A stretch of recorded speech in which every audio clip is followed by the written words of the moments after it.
タクシー実費は3000円。だが動画内では3万円を求めたとされるんだぜ。いきなり10倍じゃん。差額の2万7000円は何の代金なのよ。舞台は婚活デートの帰り道だと企画資料では紹介されているぜ。楽しかったかを振り返る前に高額な請求が届いたというわけね。ただし元動画も領収書も実際の請求文面も今は確認できていない。なら実話として断定せず動画内の事例として見ていく必要があるわ。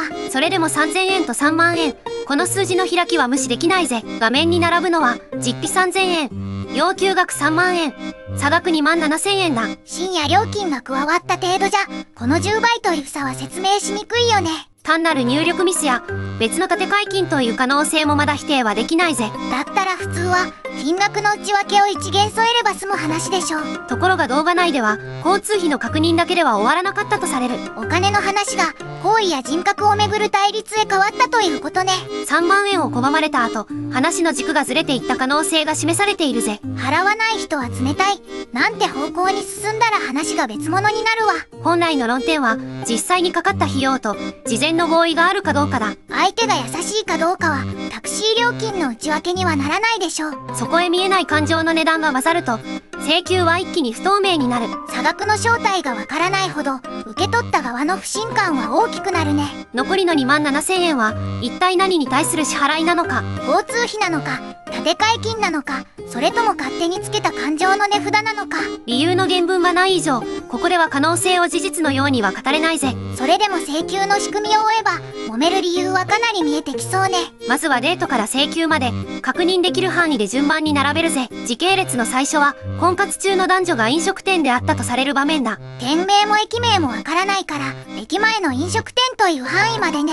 食事中に何を話したか、誰が代金を払ったかも資料には示されていない。そこを勝手に作ると請求の原因まで捜索することになるわ。だからわかるのは婚活デートだったと企画資料にあることだけだぜ。雰囲気が良かったか悪かったかも今の段階では判断できないね。待ち合わせの時刻や店を出た時刻も未確認として切り分けるぜ。次に解散後の帰宅でタクシーを使ったと紹介されている。その実費が3000円だったというのが今回の数字の出発点で、ただし領収書も配車履歴もないから外部資料での検証はできていない。動画内でそう語られたとされる数字であって確認済みの証拠じゃないわ。乗車した距離や経路、深夜割増の有無についても情報はないぜ。だから3000円の妥当性より比較内での扱われ方を見るのね。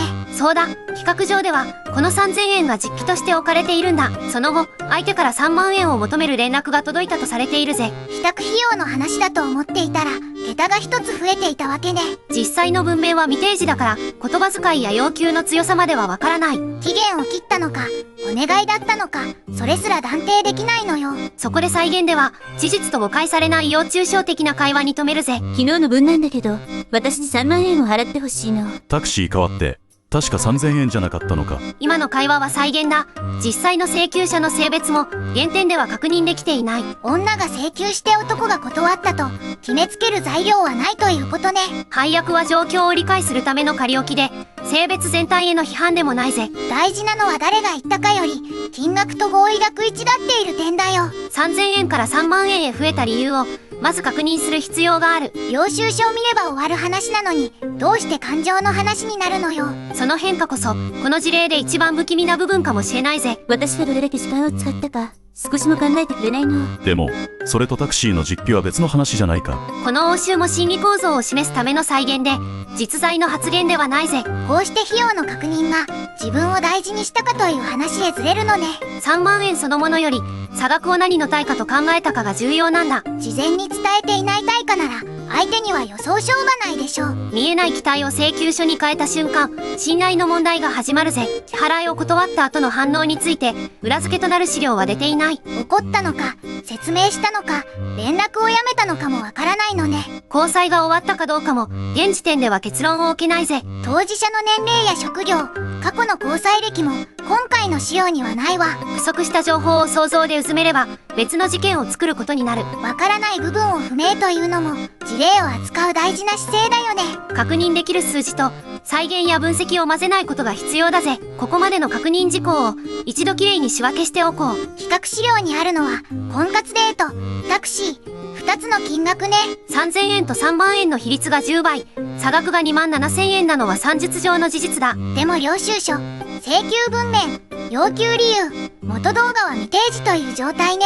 逮捕や裁判、賠償命令といった派手な結末の根拠も一切ないぜ。証拠がない展開を足さなくても、金銭感覚のズレだけで十分怖いわ。では次に、行為が請求へ変わる一般的な心理構造を見ていくぜ。第一段階は、自分が費やした時間や労力を強く意識することだ。服を選んだり移動したり、デートには確かに手間がかかるよね。その負担を感じること自体は、誰にでも起こり得る自然な感覚だぜ。問題は、自分の努力がそのまま相手の支払い義務になると思うことね。行為で言った準備には、普通は相手との価格合意が存在しない。頑張ったことと、相手からお金を取れることは別なのよ。ここを混同すると、心の中だけに見えない感情が気が生まれるぜ。第2段階は、相手も同じ熱量を返すべきだという暗黙の期待だ。言葉にしていない期待ほど、相手には見えないものだよね。自分はこれだけした。だから相手も何か返すはずだと考える。でも相手は、普通に食事をしただけだと思っているかもしれないわ。期待の差は、共有されないまま心の中で大きくなっていくぜ。そこで思い通りの反応がないと、損をした気分になるのね。その損失感が次の段階で、相手に害されたという感覚へ変わる。第3段階は、期待外れを自分は損ねさせられた出来事へ変換することだ。誘われたから時間を失った。なんて考え始める状態なのね。実際には自分で選んだ行動でも、後悔すると被害のように感じる。相手が約束を破った証拠がなくても、心では加害者扱いになるのよ。すると自分は保証を受ける側だ、という理屈が作られていくぜ。その保証額まで一人で決めたら、相手には納得できないでしょう。そこで説明しやすい交通費が、感情を乗せる器として使われる。第4段階で、行為や時間や失望が、具体的な金額へ置き換えられる。交通費という名前なら、請求にも形があるように見えるものね。だが本件の差額が感情の対価だったかは、あくまで分析上の仮説だ。要求理由の原文がない以上、当事者の内心までは断定できないわ。これは同じような金銭トラブルを読むための一般的なモデルだぜ。行為は自由だけど、請求額には相手との合意が必要なのよ。行為は領収書のない持ち出しだ。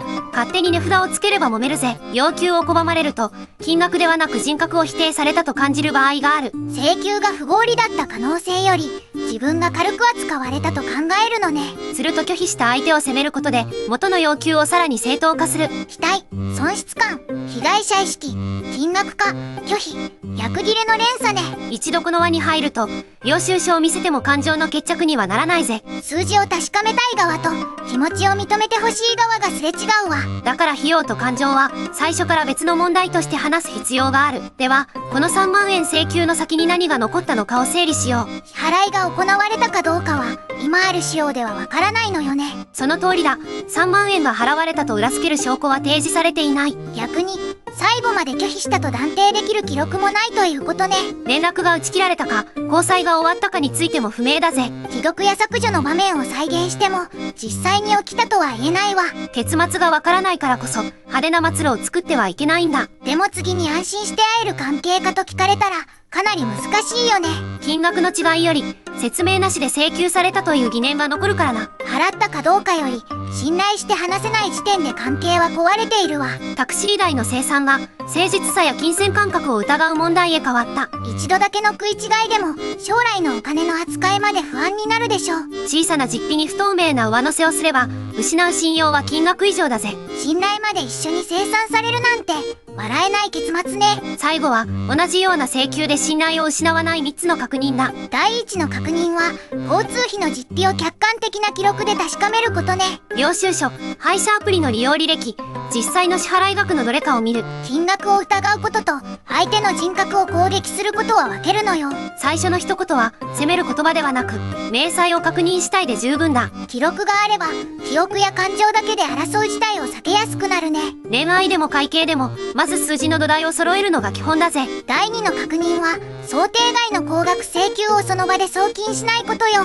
何の費用か、内訳は何か、事前合意があったかを文章で聞く。返事をせかされても、理由がわかるまでは立ち止まっていいのよ。感情的な長文より、金額と根拠を短く確認する方が記録にも残る。第3の確認は、デート前に費用の分担を軽く話しておくことね。